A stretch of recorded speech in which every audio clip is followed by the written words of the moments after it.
Et pourquoi les Titis font la fierté du PSG? Enfin, pourrait-on dire. Alors on voit en effet plusieurs de ces jeunes depuis un moment déjà. Il y a un groupe de 5 joueurs de 19 ans ou moins qui se détachent à l'heure actuelle au PSG. 5 joueurs sur lesquels le club fonde beaucoup d'espoir. Ibrahim Mbaye, 17 ans, titulaire hier soir, auteur de ce qui est probablement son match référence en pro. Mathis Georgal, un grand espoir, il a connu ses premières minutes avec l'équipe A face à Auxerre.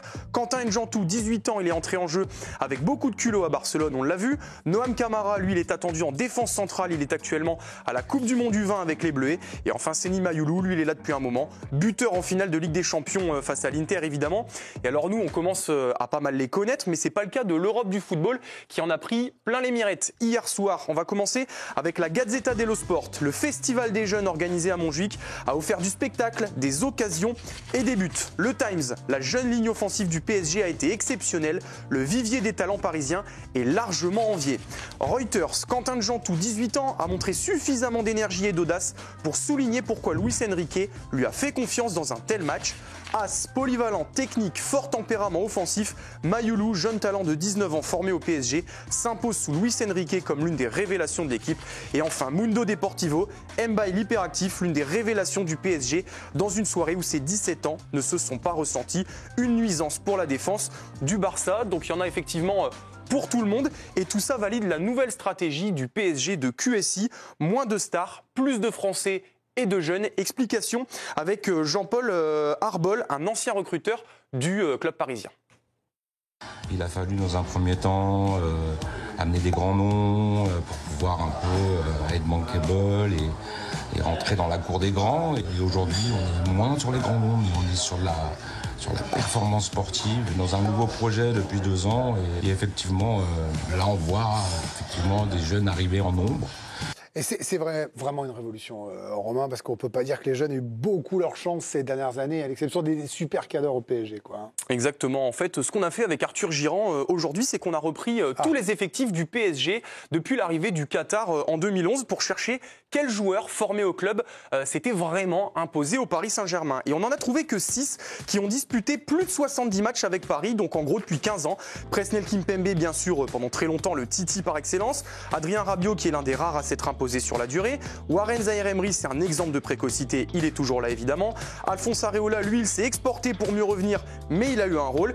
Et puis Christopher Nkunku et Colin Dagba qui ont eu du temps de jeu avant de finalement partir.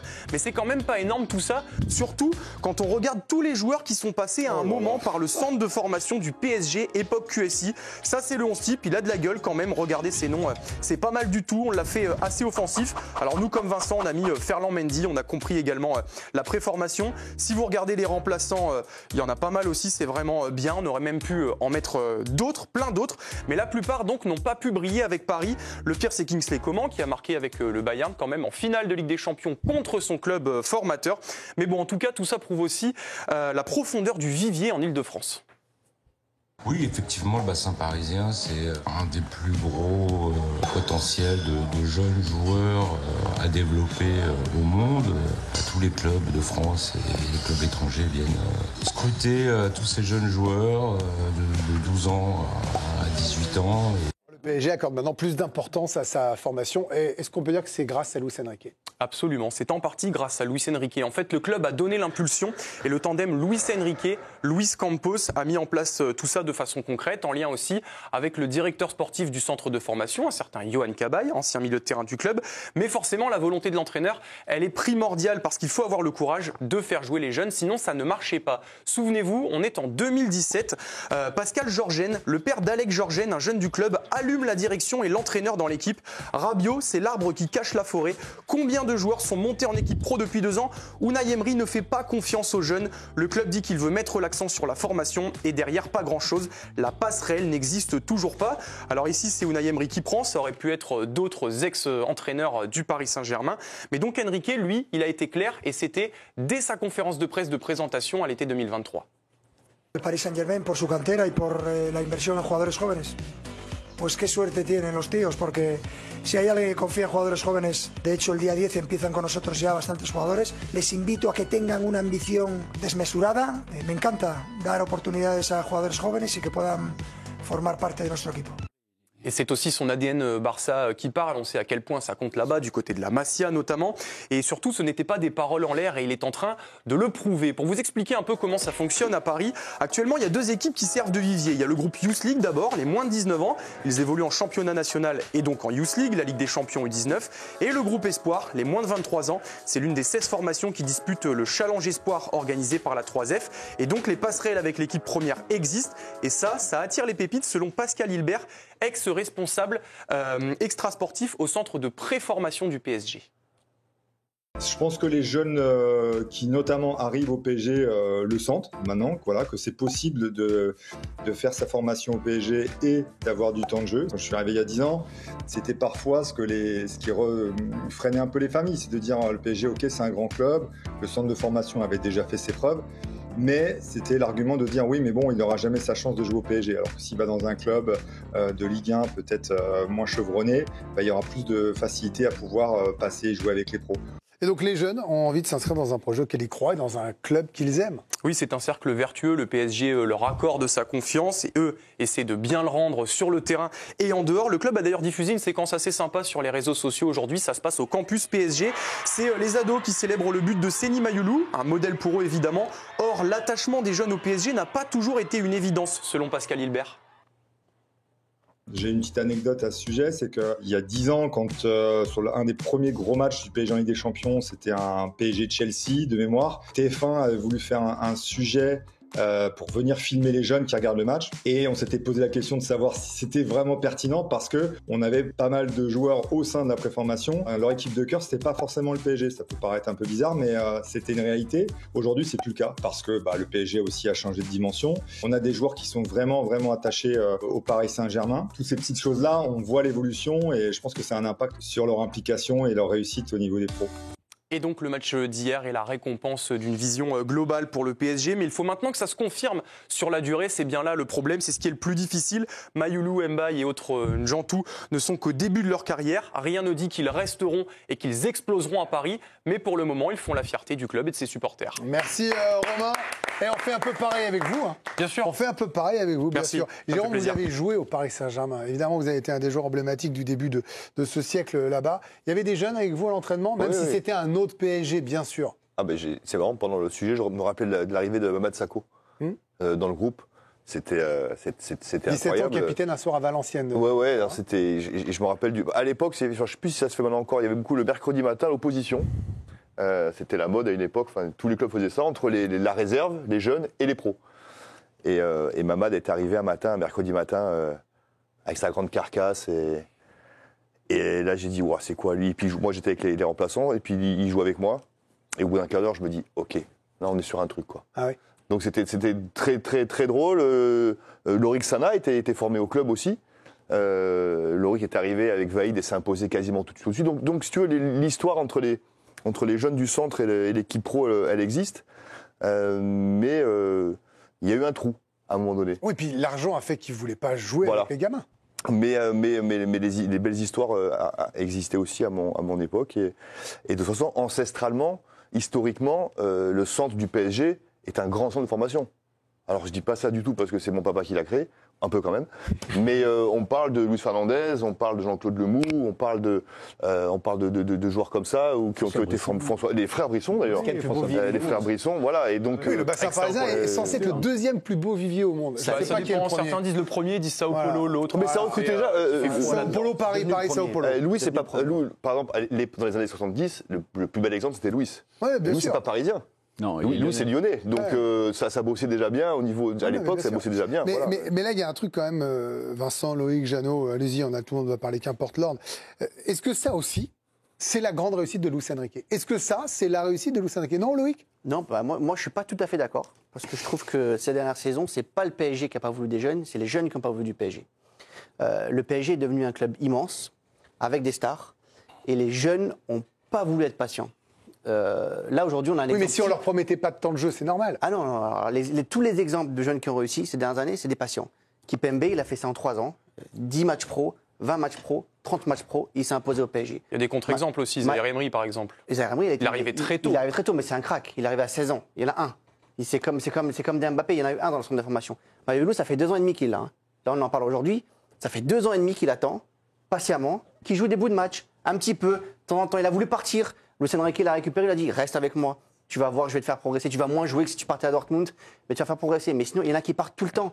Les Diaby, ils ont Mais comment joué, il était parti très jeune, très vite, il y avait la pression. Les Augustin, ils ont joué. Les Iconé, ils ont joué. Ouais. Il y a beaucoup d'exemples de joueurs qui ont joué au Paris Saint-Germain, mais qui, à 18, 19 ans, n'ont pas voulu attendre 1 ou 2 saisons supplémentaires pour s'imposer au club. Non mais attendez, est-ce que c'est pas un problème de niveau? Parce que moi j'ai rien contre Jean-Kévin Augustin ou même Nkunku, Diaby qui a été en équipe de Diaby, France il avait et tout. Oui mais Bah, Nkunku il n'était pas attaquant au PSG. Je veux dire quand il rate son pénalty contre Rennes en finale de Coupe de France, personne n'imagine qu'il va être un grand attaquant en Europe. Donc finalement ils ont eu leur chance, mais le niveau était trop élevé pour eux peut-être. Mais de toute façon, c'est l'enjeu de la formation dans la plupart des clubs. C'est-à-dire que quand vous sortez du centre de formation, pour pouvoir percer, il faut être au niveau de l'équipe professionnelle. Or, l'équipe professionnelle, elle n'est pas toujours au même niveau. C'est-à-dire que là, en ce moment, pour jouer, il faut être au niveau de la meilleure équipe du monde, à peu près. Mais il y a des époques, à l'époque de Jérôme, c'était pas tout à fait la meilleure équipe du monde. C'est peut-être même pas la meilleure équipe du monde. Voilà, ça mais pas la meilleure, non. Mais voilà, c'était un petit peu en dessous.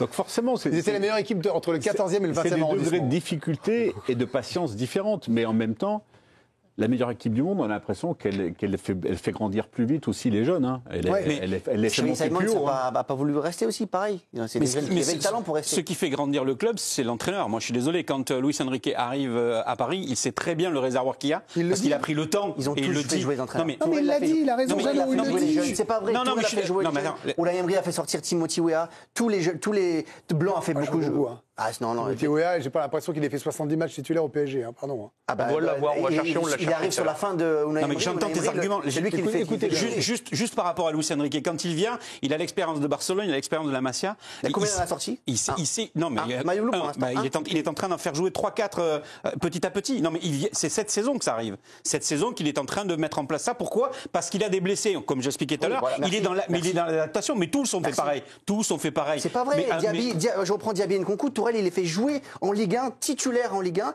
et pourtant il avait d'autres choix. Donc ce sont eux qui sont impatients et qui s'en vont. C'est leur faute à eux. C'est eux qui décident de partir parce qu'ils ne sont pas titulaires au PSG. Mais je peux pas l'entendre. Alors après, je crois qu'Antero le vend 13 millions. Ils veulent partir parce qu'ils disent moi je peux être titulaire en Allemagne. Diaby par Leverkusen. Il y en a un qui a oublié de citer, c'est Hudson Odoi. Tu l'as oublié celui-là. Ah oui, mais il part au Celtic. C'est pour ça, parce qu'il dit je vais au Celtic, c'est moins fort. Parce qu'on leur a pas fait confiance. On leur a pas fait confiance. Je vais jouer 35 matchs au Celtic, c'est mieux que 15 au PSG. Je suis désolé. Aujourd'hui, les circonstances font que, d'abord, il y a un entraîneur qui a envie de faire progresser les jeunes. C'est pas du et c'est toi-même qui le dis par rapport à Mayoulou. Bien sûr. Donc ça veut dire. C'est l'exemple type. Mais parce qu'il est. Mbaye, c'est le deuxième parce que vraiment, il veut prendre le temps avec lui. Alors Njantou, il vient d'arriver. Eh ben, il va peut-être pas prendre le temps avec lui. Il a attendu d'avoir 5 blessés pour le faire s'entraîner avec les pros. C'est l'histoire du centre de formation. Mais c'est l'histoire du football. Mais c'est l'histoire du football. Vous allez pas me dire que c'est Luis Enrique, le seul sur lequel il est tombé amoureux, c'est Noam Camara. Il a été le voir en réserve. Il l'a vu sur un match de réserve de Lens. Njantou, c'est pareil. Il a dit toi, tu montes, tu vas progresser. Ça, c'est ma question. Njantou est allé voir sur les Youth League. Mais c'est pas vrai, il n'a pas fait monter. Est-ce qu'il va les voir? Parce que c'est ça aussi la clé. Est-ce que j'entends parler par ou est-ce que j'y vais? Non, il y va 2 fois par an. Ok. Donc, il y va. Je ne vais pas chercher à vous réconcilier. Est-ce que pour vous, ces 5 gamins-là, au moins 2 ou 3, vont avoir un rôle important dans la saison qui vient avec le retour du Ballon d'Or de Doué et de Kvaratskhelia, ou c'est l'épiphénomène du moment? Alors, au printemps, quand tout le monde était là, Mayoulou, il a eu un rôle. Ouais. C'est pas un rôle central. J'ai l'exemple. Il a eu un rôle, il est rentré, etc. Donc c'est pas rien. Mais ce qu'il faut voir, c'est que les autres, les titulaires, ils sont déjà très jeunes. C'est-à-dire que vous n'êtes pas des remplaçants qui sortent de formation pour remplacer des gars de 28 ans. Vous êtes des gars de centre de formation qui ont 18 ans et qui doivent remplacer des gars qui ont 22, 21. Mayoulou a le même âge que Zaïre Emery. C'est le même âge. Voilà. Regardez la patience. Oui, mais Doué est très jeune La aussi. patience des deux joueurs. C'est ça qui est incroyable en fait. Mais Zaïre Emery, c'est pas le bon exemple. Je suis désolé. Zaïre Emery, il est en train de retrouver petit à petit son niveau. Ils sont formés ensemble. Non, mais attends, écoutez, écoute Loïc. C'est un contre-exemple. Mais écoutez, Zaïre Emery, c'est un contre-exemple. Regarde ce qui s'est passé avec lui pour l'équipe de France. Il est parti à l'Euro, il n'a pas joué une minute, alors qu'il pouvait faire les Jeux Olympiques. C'est une façon de gérer ça au niveau de l'équipe. Non, mais il n'aurait pas laissé faire. Mais laisse-moi finir. Juste, si tu le prends pas à l'Euro, tu le mets aux Jeux Olympiques. Mais simplement que depuis, il a complètement perdu la notion de ce qu'il était capable d'apporter. Il est complètement disparu depuis l'Euro. On a un match bien meilleur que. Pas un match. T'es dans l'exagération totale. Je te dis simplement que par rapport à Zaïre Emery, il s'est passé quelque chose après l'Euro où il n'a pas joué du tout. Et il faut supporter la pression quand même. Il n'a pas supporté le fait de se retrouver en remplaçant. C'est ce que je viens de dire. Il a fait un bon match. Il est en train de reprendre petit à petit son niveau. Si on prend hier, il a disparu des radars, Vincent. Je suis désolé. Plus de 100 matchs avec le PSG. Sur les 4 joueurs formés au club qui ont joué hier, mais pas un titulaire. Celui qui a fait le meilleur match, c'est peut-être Zahir Emery. Oui. Et on rappelle, et c'est très important ce que Vincent a dit aussi, c'est que Neves, Doué, ils sont très jeunes. Non, mais ça, ils sont remplaçants de Barcola. Mais c'est qui les vieux de l'équipe? Les vieux de l'équipe, c'est Marquinhos et Ousmane et Ruiz, bientôt, qui n'ont pas 30 ans. Mais avant, c'était Neymar, Mbappé, Messi, c'est pareil, ça a toujours été comme ça. Non, mais là, la moyenne des plus jeunes. C'était un grand débat, messieurs, bravo. Bravo, Romain, merci pour ce pourquoi.